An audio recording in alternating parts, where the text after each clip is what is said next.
करेंगे और मैं स्ट्रेट ऑफ हॉर्मुज़ को अमेरिकन टेरिटरी की वो अमेरिका का है ये ऐलान कर दूंगा। उसके ऊपर मैंने एक वीडियो बनाया था हिंदी उर्दू में, जिसमें मैंने कहा था कि देखिए स्ट्रेट ऑफ हॉर्मुज़ ईरान का है, ईरान के कब्जे में है, ईरान के कब्जे में रहेगा। कोई तरीका नहीं है कि अमेरिकन फौज कन्वेंशनल लड़ाई में ईरान की फौज को शिकस्त करके उस पर कब्जा कर सके, नहीं पॉसिबल। और मैंने ये भी कहा था कि क्योंकि अमेरिका का इतिहास है, अमेरिका ने न्यूक्लियर वेपन्स परमाणु बम इस्तेमाल करे हैं, इकलौता कंट्री जिसने करे हैं, तो क्या प्रेसिडेंट ट्रंप न्यूक्लियर वेपन इस्तेमाल करने की तो नहीं सोच रहे। मैंने बात को वहीं छोड़ दिया था। अब एक खबर आई है कल, जो एक रिपब्लिकन लीडर हैं जिनका नाम है मार्जोरी टेलर ग्रीन, इन्होंने एक बहुत लंबी पोस्ट लिखी है। रिपब्लिकन है, अंदर बातचीत हुई होगी, लोगों से जान पहचान है। तो इन्होंने ये लिखा है कि अभी जो है, जो एडवाइजर्स हैं प्रेसिडेंट ट्रंप के, सोच रहे हैं कि लड़ाई को आगे कैसे बढ़ाया जाए और न्यूक्लियर वेपन्स का इस्तेमाल ईरान के खिलाफ उसमें शामिल है उस सोच में। तो अब ये मामला बहुत सीरियस हो जाता है, इसको अब हमें समझना जरूरी है। देखिए 17 जून को प्रेसिडेंट ट्रंप ने एमओयू साइन किया था शांति के लिए ईरान के साथ। अगर आप वो एमओयू देखिएगा, उसमें 14 पॉइंट है, उसमें बिल्कुल साफ है। उसमें पॉइंट वो है जो ईरान चाहता था, ईरान जंग जीत चुका है और उसको पढ़ते ही समझ में आता है एमओयू को कि यूएस मिलिट्री की शिकस्त हो गई है और प्रेसिडेंट ट्रंप साइन कर रहे हैं एमओयू पे। प्रेसिडेंट ट्रंप निकलना चाहते हैं वेस्ट एशिया से, उनने वो साइन किया क्योंकि मिलिट्री ऑप्शंस नहीं है, कन्वेंशनल ऑप्शंस। बट दिक्कत क्या हुई, उनको फिर से लड़ाई शुरू करनी पड़ी। और उसका कारण क्या है कि प्रेसिडेंट ट्रंप कुछ भी सोचे, अमेरिकन प्रेसिडेंट्स कुछ भी सोचे, जो अमेरिकन एस्टैब्लिशमेंट है उसकी बहुत ज़्यादा पावर्स है और अमेरिकन एस्टैब्लिशमेंट ये कबूल नहीं करेगी कि अमेरिका की मिलिट्री अव्वल नंबर की नंबर 1 मिलिट्री दुनिया में नहीं है। अब जब मैं बोलता हूं अमेरिकन एस्टैब्लिशमेंट, इसमें ये सब आ जाते हैं। अमेरिकन कांग्रेस आ गई, उनका मिलिट्री इंडस्ट्रियल कॉम्प्लेक्स आ गया, उनके इंटेलिजेंस एजेंसीज आ गई, उनकी मेजर मीडिया हाउसेज आ गए, उनके खास खास थिंक टैंक्स आ गए, स्टॉक एक्सचेंज आ गई, ये सब शामिल है क्योंकि इनके लिए ज़रूरी है कि अमेरिका नंबर 1 मिलिट्री पावर बनी रहे। और इसका इतिहास है जो थोड़ा सा हमें समझना ज़रूरी है। देखिए जब अमेरिका ने न्यूक्लियर वेपन इस्तेमाल किए थे सेकेंड वर्ल्ड वॉर में जापान के खिलाफ, तब ये बताया गया था हमें कि वो न्यूक्लियर वेपन की वजह से जापानीज ने सरेंडर कर दिया, हाथ खड़े कर दिए, सब कुछ खत्म हो गया। ये गलत है। जिसने भी वर्ल्ड वॉर 2 थोड़े भी ध्यान से पढ़ी है उसको समझ में आ जाएगा कि जापानीज फोर्सेस तो शिकस्त हो चुकी थी, वो तो सरेंडर कर ही रही थी। न्यूक्लियर वेपन इस्तेमाल क्यों करने की जरूरत पड़ी? उसका देखिए कारण ये है कि अमेरिका एक सीक्रेट प्रोजेक्ट चला रहा था जिसका नाम है मैनहट्टन प्रोजेक्ट।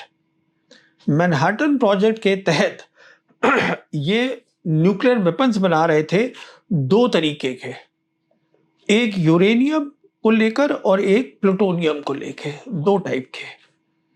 और उस समय प्रेसिडेंट ट्रूमैन ने ये बयान दिया था कि हम इसके ऊपर एक्सपेरिमेंट पे करीबन $2 बिलियन से ज़्यादा खर्च कर चुके हैं और $2 बिलियन 1945 में बहुत बड़ी रकम थी। ये प्रोजेक्ट उससे बहुत पहले शुरू हो गया था।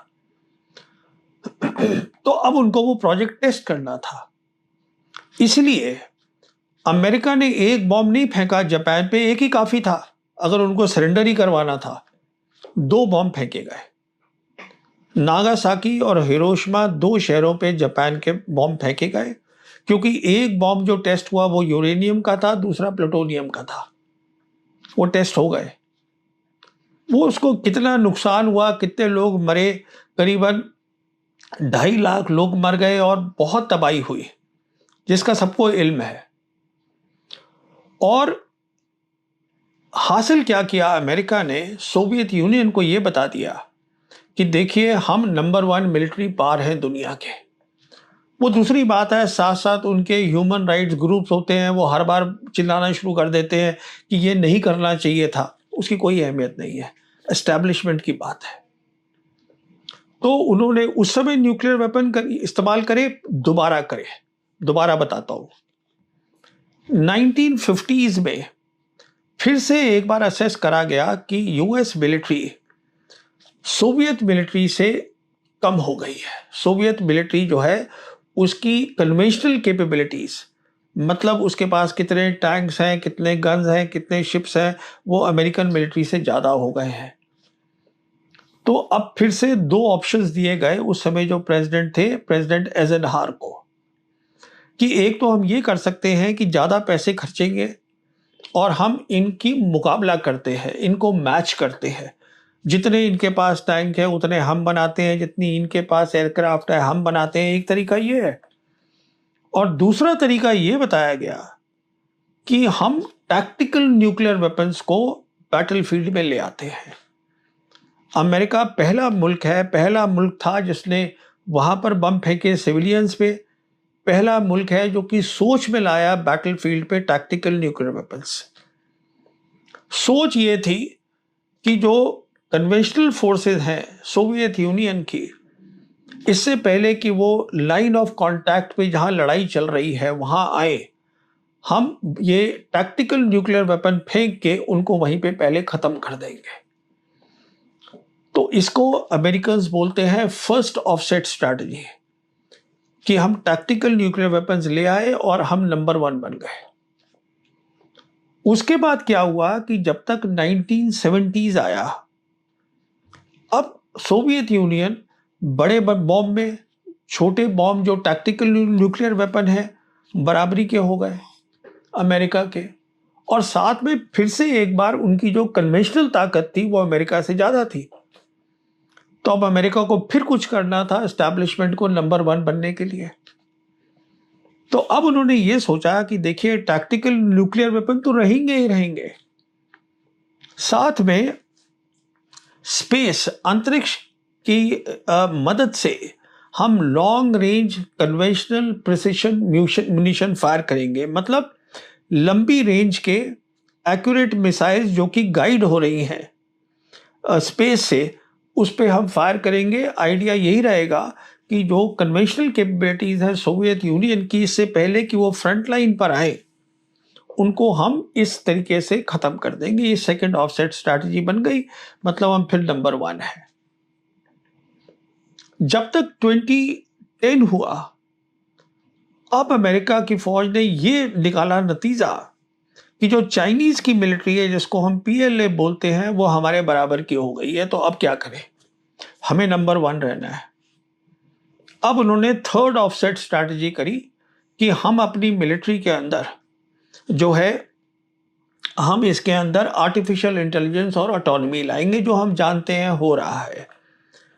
पर हो क्या रहा है कि आज पीएलए इसमें बहुत ज़्यादा आगे निकल गई है यूएस मिलिट्री से, बट ये एक अलग की कहानी है। तो इस सारी बात से ये बात तो तय हो गई कि यूएस एस्टैब्लिशमेंट को ये मंजूर नहीं था।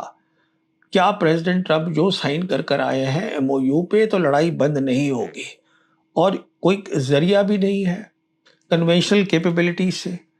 तो मैं समझता हूं ये जो जिक्र किया है ये रिपब्लिकन लीडर ग्रीन ने, आज अमेरिका के अंदर जो सोच है वो ये है कि हमारी जो 50,000 फौज है वेस्ट एशिया में जो 19 एयर बेसिस पे है, अगर वो वहां से हट भी जाती है, जो हटेगी, पर अगर हमारा कब्जा रहता है स्ट्रेट ऑफ हॉर्मुज पे, जिसको हम बोल देंगे ये हमारा है, तो पेट्रो डॉलर कायम रहेगा।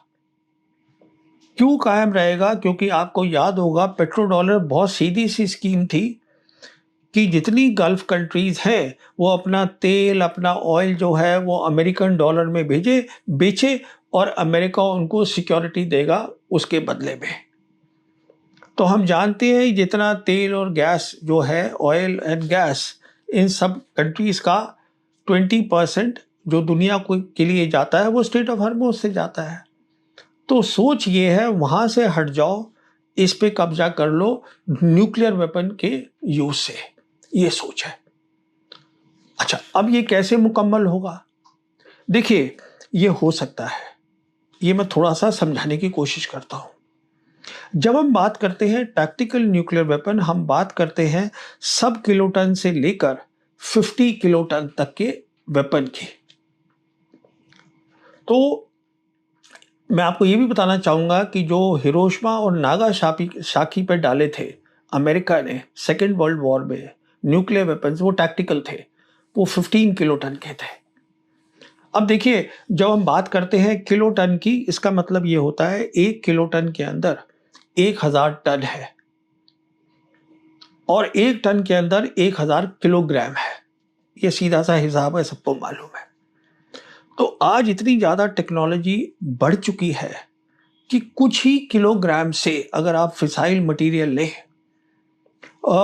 आपको क्या चाहिए होता है, न्यूक्लियर जब आप बनाते हैं वेपन तो एक चेन रिएक्शन होना चाहिए, वो ज़रूरी है। उसके लिए क्या होता है कि कम से कम कितना चाहिए आपको फिसाइल मटेरियल, उसको हम क्रिटिकल मास बोलते हैं। तो कुछ किलोग्राम यूरेनियम का या प्लूटोनियम का अब जो भी बना रहे हैं, बहुत कम से आज टेक्नोलॉजी के कारण क्रिटिकल मास बनाया जा सकता है, जिससे कि चेन रिएक्शन हो जाए और न्यूक्लियर वेपन इस्तेमाल हो जाए। हम जानते हैं जब न्यूक्लियर वेपन इस्तेमाल होता है 3 चीजें होती हैं। एक तो ब्लास्ट होता है, दूसरा उसमें थर्मल होता है, आग लग जाती है, और तीसरा उसमें क्या होता है, रेडिएशन होती है। जितने भी लोग होते हैं आसपास, उसमें रेडिएशन की रेज जाती है। और हम जानते हैं, हमने देखा है in the case of Japan कि अगली नस्लें भी खराब हो जाती है, जीन्स खराब हो जाती हैं, दे गेट डिस्टॉर्टेड। कहने का मतलब ये है कि पॉसिबल है टेक्निकली आज स्ट्रेट ऑफ हॉर्मुज का जो चोक पॉइंट है उसको खोल दिया जाए with the use of very small, जिसकी लिमिटेड रेंज हो, लिमिटेड सब ब्लास्ट वगैरह हो, विद अ सब किलोटन, कुछ केजीज का न्यूक्लियर वेपन के साथ। तो मैं समझता हूं ये है सोच इस समय अमेरिका की कि हम इस पे कब्जा करेंगे स्ट्रेट ऑफ हॉर्मुज पर इस तरीके से, और इसको अपनी टेरिटरी अनाउंस करके पेट्रो डॉलर्स जारी रखेंगे। अब देखिए, अब उसका क्या हश्र होगा ये किसी ने नहीं देखा, बट क्या जो हम जानते हैं वो ये है कि आज दुनिया में बहुत सारे मुल्कों के पास न्यूक्लियर वेपन्स हैं। और हम ये भी जानते हैं, नॉर्थ कोरिया ने तो खुलेआम ऐलान किया हुआ है कि अगर ईरान के खिलाफ कहीं भी न्यूक्लियर वेपन इस्तेमाल होगा तो नॉर्थ कोरिया जो है वो आके खड़ा हो जाएगा ईरान के साथ। अब साथ ये भी एक बात हो रही है, बहुत सारे एनालिस्ट बोल रहे हैं कि हो सकता है ईरान ने ऑलरेडी न्यूक्लियर वेपन बना लिया हो, क्योंकि हम जानते हैं, ये आईएईए की रिपोर्ट है कि ईरान के पास फिसाइल मटेरियल जिससे आप न्यूक्लियर वेपन बनाते हैं वो करीबन 440 किलोग्राम है, और जो कि 60% एनरिचमेंट हो रखा है, और उनके पास काबिलियत है लोगों के पास बहुत कम वक्त के अंदर उसको करीबन 10 से 12 बॉम्ब बनाए जा सकते हैं। बट सवाल ये है, क्या ईरान ने ये किया होगा? तो 2 कारण है, मैं समझता हूँ ईरान ने नहीं किया होगा। एक कारण है जो मैं पहले भी बता चुका हूँ कि देखिए, ईरान एक रीजनल फ्रेमवर्क बना रहा है, जिसमें एक खास चीज है जो मैंने समझाई है, जॉइंट डिफेंस एग्रीमेंट जो हुआ है। रीजनल एग्रीमेंट, इसका रीजनल फ्रेमवर्क का मतलब है कि सारी रीजन की कंट्रीज, जब अमेरिका की फौज चली जाती है तो वो अपनी सिक्योरिटी खुद देखेंगी, अपने मसले खुद हल करेंगे। इसलिए ईरान के लिए जरूरी है कि हर कंट्री ये देखे ईरान को कि वो पार्टनर कंट्री है। अगर उसके पास बम हो जाएगा तो फिर वो पार्टनर कंट्री नहीं रहेगा, वो हेजीमॉन बन जाएगा। फिर सऊदीज भी कहेंगे हमें भी चाहिए अब, क्योंकि ये हमें बुली करेंगे, अब हमें भी न्यूक्लियर वेपन चाहिए। एक तो ये बात है। दूसरी बात ये है कि देखिए, ईरान ने एनपीटी साइन करा हुआ है as a non nuclear weapon state. Iran जो है एक समझदार मुल्क है, पहले वो वहां से निकलेगा, एनपीटी से निकलना अपना अनाउंस करेगा, उसके बाद कुछ करेगा। तो उसने ऐसी कोई अनाउंसमेंट नहीं करी है। मैं समझता हूं क्योंकि मैंने कहा अब सारे मुल्क इस बारे में सोच रहे होंगे जो मैं आपको बता रहा हूं। चाइना इसके अंदर बहुत कुछ कर सकता है, और मैं इसलिए कह रहा हूं कि हम जानते हैं जहां तक ताल्लुक है अमेरिका का आज नेशनल डेट $40 ट्रिलियन है, और अमेरिका की जो जीडीपी है वो $32 ट्रिलियन है। इसका मतलब अमेरिका कमाता कम है एक साल में, खर्चा ज़्यादा करता है, इसलिए उस पर कर्जा ज़्यादा हो गया है। और अब जो रिपोर्ट्स हैं वो ये साफ बोल रही हैं कि अमेरिका को हर साल $3 ट्रिलियन का अपना डेट जो है वो बेचना है, अपनी इकॉनमी को स्टेबलाइज करने के लिए, ठीक रखने के लिए। डेट बेचने का मतलब ये होता है कि जब आप पेट्रो डॉलर्स में ट्रेड कर रहे हैं और जब ये जीसीसी कंट्रीज अपना तेल डॉलर में बेच रही हैं, तो जो मुल्क जिनको ये चाहिए है वो जो है अमेरिकन डेट जो होता है, जो कि ट्रेजरी बॉन्ड्स हैं, वो ट्रेजरी बॉन्ड्स खरीदते हैं। तो अब सबसे बड़ी इशू ये है कि देखिए, जहां तक यूरोप का सवाल है, यूरोप की इकॉनमी तो वैसे ही बहुत डावाडोल है, वो तो जा रही है रिसेशन की तरफ। जहां तक जापान का ताल्लुक है, जापान अपने ट्रेजरी बॉन्ड्स बेच रहा है, अमेरिकन ट्रेजरी बॉन्ड्स, क्योंकि वो अपनी करेंसी को स्टेबलाइज कर रहा है। इकलौता कंट्री है चाइना, जिसके पास आज करीबन $800 बिलियन ट्रेजरी जो बॉन्ड्स है, जो डेट है अमेरिका का, उसके पास है। अगर आज चाइनीज बोल दे अमेरिकन्स को, पब्लिकली नहीं, उनको बता दे कि हम आपका आधा या हम आपका बहुत सारा जो ट्रेजरी बॉन्ड है हम बेच रहे हैं, तो प्रॉब्लम खड़ी हो जाएगी अमेरिका के अंदर। उनका इन्फ्लेशन बढ़ जाएगा, स्टॉक मार्केट क्रैश कर जाएगी और इकॉनमी की बहुत बुरी हालत हो जाएगी। फिर हम जानते हैं वो रेयर अर्थ्स है, जो अमेरिकन का जो असला है, कन्वेंशनल कैपेबिलिटीज, उसकी सारी कंट्रोल जो है वो चाइना के पास है। और अगर ये चाइना, अब जानते हैं उनके राष्ट्रपति शी जिनपिंग सितंबर में उनका जाना है चाइना, अमेरिका, उनकी विजिट है जिसकी तैयारी हो रही है, कुछ मसले हैं जिन पे बातचीत चल रही है, और वो उसमें ना जाए उसमें भी। तो देखिए, चाइना इकलौता मुल्क है जो इसमें बहुत कर सकता है, और मुझे पूरी उम्मीद है वो कर रहा होगा। अब थोड़ी सी बात इंडिया की करनी ज़रूरी है। देखिए, इंडिया का जहाँ तक ताल्लुक है, मेरे मुल्क का, हम जानते हैं 9 मिलियन मतलब 90 लाख इंडियंस काम करते हैं आज गल्फ कंट्रीज में। अब ये जो रिपोर्ट आई है या जो भी पोस्ट आई है, इसके बेसिस पे तो वो वापस नहीं आ जाएंगे, उनकी रोजी रोटी है वहाँ पर। तो हिंदुस्तान की सरकार को एक काम तो ये करना चाहिए, अपनी पूरी जो एयर पावर है, पूरी जो स्कीम है, वो सब क्लियर करनी चाहिए, तैयार रहना चाहिए for emergency airlift of so many Indians from gulf. क्योंकि अगर उन्होंने वाकई ये इस्तेमाल कर लिया वहाँ पर खोलने के लिए स्ट्रेट ऑफ हॉर्मुज़ को, तो उसका बहुत सीरियस इम्प्लीकेशन हो सकता है, और हमारे लोग वहाँ मरने नहीं चाहिए। दूसरी बात मैं आपको ये बताना चाहूँगा कि अभी कल ही जो प्रेसिडेंट ट्रंप हैं, उन्होंने सोशल पोस्ट पे तारीफ कर दी है ये जॉइंट डिफेंस एग्रीमेंट की, ये बहुत अच्छी चीज़ है। उन्होंने ये कह दिया है कि इसके जरिए जो रीजन की कंट्रीज़ हैं वो अपनी सिक्योरिटी खुद देखें, इससे मुझे खुशी होती है। इसका मतलब जो मैं आपको पहले बात बता रहा था कि उनका प्लान है कि यहाँ से हम निकलेंगे पर स्ट्रेट ऑफ हॉर्मुज़ को अपना डिक्लेयर कर देंगे, तो ये स्कीम चल रही है उनकी।